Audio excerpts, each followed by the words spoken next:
지금부터 10월 17일 새벽 예배를 하나님 앞에 드리시겠습니다. 누가 우리를 풍요롭게 하나? 라는 제목으로 열왕기상 17장 1에서 16절 말씀을 나누려 합니다.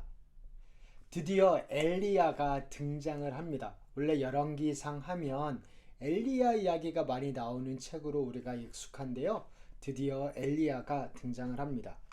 엘리야가 하나님께 예언을 받아서 말씀을 받아서 예언하기를 비가 이제 내리지 않을 거라고 예언을 했습니다. 길르앗의 디셉에 사는 디셉 사람 엘리야가 아합에게 말하였다. 내가 섬기는 주 이스라엘의 하나님께서 살아계심을 두고 맹세합니다. 내가 다시 입을 열기까지 앞으로 몇 해 동안은 비는커녕 이슬 한 방울도 내리지 않을 것입니다. 얼마나 정말 무서운 말인가요? 비가 안 온다는 것은 정말 상상할 수 없죠. 아무리 극심한 가뭄이 있는 곳이 하더라도 그곳에서 비 조금은 이슬이라도 좀 내리게 마련입니다. 기온차 때문에.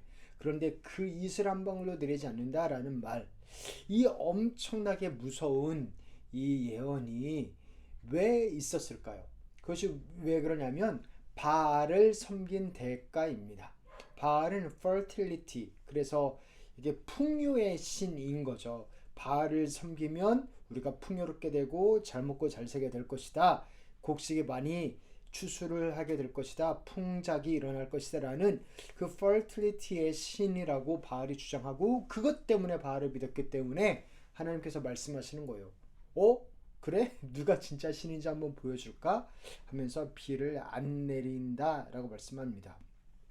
그렇게 멋지게 예언을 해놓고 하나님께서는 엘리야를 요단 동쪽으로 옮기십니다. 그릿 시냇가에 숨으라고 하십니다. 이곳을 떠나서 동쪽으로 가서 요단강 동쪽에 있는 그릿 시냇가에 숨어 지내며 그 시냇물을 마셔라. 그리고 내가 까마귀에게 명해서 내게 먹을 것을 날라다 줄 것이다. 왜 피하게 하셨을까요? 이렇게 멋지게 예언을 해놓고서. 왜냐하면 엘리야도 이 가뭄에서 벗어날 수 없습니다. 엘리야도 하나님의 심판을 받는 백성과 함께 심판을 받는 입장인 거죠. 그도 가뭄의 영향을 받습니다. 그런데 중요한 것은 또 하나님께서 그를 피하게 하십니다. 그를 살려주십니다. 그래서 이스라엘 민족뿐만 아니라 엘리야, 하나님의 사람 또한 하나님에게 전적으로 의지해야 하는 것을 보여줍니다. 까마귀들이 음식을 날라주었습니다. 엘리야는 주님의 말씀대로 가서 그대로 했습니다. 그리고 그 요단강 옆에 있는 그릿 시냇가에 머물면서 까마귀들이 아침에도 빵과 고기를 그에게 가져다 주었고 저녁에도 빵과 고기를 그에게 가져다 주었다. 그리고 물은 그곳 시냇물을 마셨다. 재밌는 것은 까마귀들이 음식을 자기네가 꿀꺽하지 않았다는 겁니다. 훔쳐가지 않았다는 겁니다. 사실 동물의 습성은 먹을 게 있으면 저희가 먹기 마련인데, 그런데 먹지 않았어요. 하나님의 말씀을 들은 거죠. 그래서 옛날에 그 신앙의 선배 찰스 스펄전이었던 것 같은데요. 제가 정확하게 기억 안 나지만 이 부분을 주석하면서 그랬어요. 야, 동물도 이렇게 말을 잘 듣는데 인간은 왜 이렇게 말을 안 듣냐. 그래서 아합 왕을 비롯한 이스라엘 백성들이 하나님의 말씀을 듣지 않고 하나님을 근심 걱정하게 하면서 동물보다 못하게 말을 듣지 않았다라는 것을 보여줍니다. 일부러 대조시키는 거죠. 그런데 결국 시냇물이 말라버립니다. 하나님의 말씀대로. 그런데 그 땅에 비가 내리지 않으므로 얼마 있지 않아서 시냇물까지 말라버렸다. 하나님의 사람도 같이 고통을 당하지요. 이스라엘 백성이 받는 고통에 동참합니다. 예외되지 않습니다. 그리고 하나님께서 말씀을 하세요. 9절에 이제 너는 시돈에 있는 사르밧으로 가서 거기에서 지내도록 하여라. 내가 그곳에 있는 한 과부에게 명하여서 내게 먹을 것을 주도록 일러두었다. 말씀하십니다. 하나님께서 다 책임을 지시고 살 길을 마련하시는 거죠. 그런데 왜 하필 시돈이었을까? 시돈에 있는 사르밧 과부한테 갔을까? 시돈이 어떤 곳입니까? 이세벨, 그 유명한 아합의 아내인 이세벨, 제자벨, 그 이세벨의 고향이 시돈입니다. 이세벨이 시돈 출신이에요. 그래서 여기서 무엇을 보여주는 거냐면 그 이세벨의 옴으로 왔던 바알, 그리고 아세라, 목상, 그 모든 것들이 사실 소용없다는 걸 보여주는 겁니다. 그 이세벨의 고향조차도 자기네 친척들조차도 살리지 못하는 헛된 우상임을 다시 한번 하나님께서 보여주시는 거죠. 이 모든 것이 이세벨이 가져온 아세라나 바알의 영향력이 있는 게 아니라 하나님의 영향이 있다는 것을 보여주는 겁니다.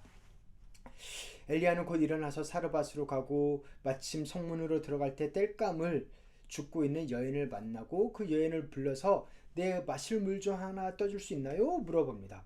그런데 또 이제 가는데 먹을 것도 줄 수 있나요? 물어봅니다. 그런데 참 어떻게 보면은 하나님의 사람이 구차하죠. 먹을 것도 마실 것도 구하고 있는데 그렇게 하나님의 마음을 주신 겁니다. 하나님께서 왜 엘리야를 여기까지 인도하셨나? 특히 이방인의 땅까지. 그래서 그러한 어떻게 보면은 하나님의 사람인데 이방인에게 의지할 수밖에 없는 참 가난하고 참 낮아진 그 심정을 보여주는 겁니다. 하나님께서 책임지시고 먹이신다는 것도 물론 있지만 이방인에게 기대야 할 정도로 그렇게 하나님을 전적으로 순종하고 기대게 한 겁니다. 그랬더니 이 여인이 대답합니다. 당신께서 섬기시는 주 하나님을 두고 맹세하는데 나 먹을 게 거의 없어요. 내가 지금 이번에 땔감 구해가지고 하나 먹을 거 만들고 먹고 아들이랑 나랑 죽으려 그랬어요. 이렇게 이야기합니다. 그러자 엘리야가 뭐라고 그러냐면 두려워하지 말고 가서 방금 말한 그대로 하십시오. 죽으려고 합니다라는 게 아니라 죽기 전에 마지막으로 그걸 먹으려고 합니다라고 한 겁니다. 그래서 두려워하지 말고 가서 방금 말한 그대로 하십시오. 그러나 음식을 만들어서 우선 나에게 먼저 가지고 오십시오. 그 뒤에 그대와 아들이 먹을 음식을 만들도록 하십시오. 하나님의 사람 먼저 하라는 거죠.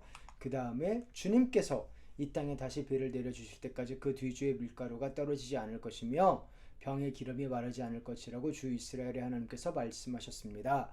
그래서 하나님께서 그 밀가루와 그 기름을 마르지 않게 하실 테니 그러니까 만들고 하나님의 사람에게 먼저 대접해라 라고 이야기를 합니다. 사실 이게 얼마나 엄청난 요구예요. 이게 마지막이거든요. 이거 먹고 이제는 먹을 게 없으므로 죽을 거다. 그러니까 죽게 될 거다 라고 이야기한 자한테 그거를 달라고 하는 겁니다. 그래 이게 엄청난 요구가 맞는데요.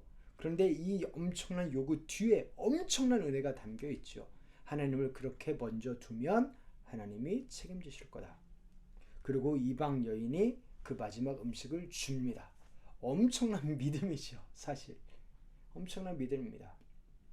사실 이 엘리야가 누구예요? 비난받아 마땅한 그 장본인입니다. 엘리야가 예언을 하고 이 땅에 비가 안 내렸으니까. 그러나 그는 비난하기 전에 하나님을 바라봤습니다. 왜 이런 일이 생기게 됐는지 하나님을 의지하고 하나님을 보았습니다. 그리고 기적을 경험합니다. 우리 15, 16절 안 가져왔네요. 제가 읽으면 그 여인은 가서 엘리야의 말대로 하였다. 과연 그 여인과 엘리야와 그 여인의 식구가 여러 날 동안 먹었지만 뒤주의 밀가루가 떨어지지 않고 병의 기름도 마르지 않았다. 주님께서 엘리야를 시켜서 하신 주님의 말씀대로 되었다. 아멘. 그렇게 하나님을 믿고 하나님을 의지할 때 하나님의 기적을 경험했습니다. 사랑하는 성도 여러분, 믿고 순종하는 자가 기적을 경험합니다. 바다 위를 걸으려면 예수님께서 와라 할 때 그 물결 위로 그 거센 검은 파도 위로 발을 내딛어야 기적을 경험하는 것입니다. 이 기적이 생각나게 하는 분이 있지요. 바로 오병이의 기적을 일으키신 우리 예수님입니다. 예수님께서는 자신이 생명의 떡이라 말씀하시며 나를 먹고 마시라 말씀하셨습니다. 그러면서 보여주는 거예요. 여기서도 보여주는 겁니다.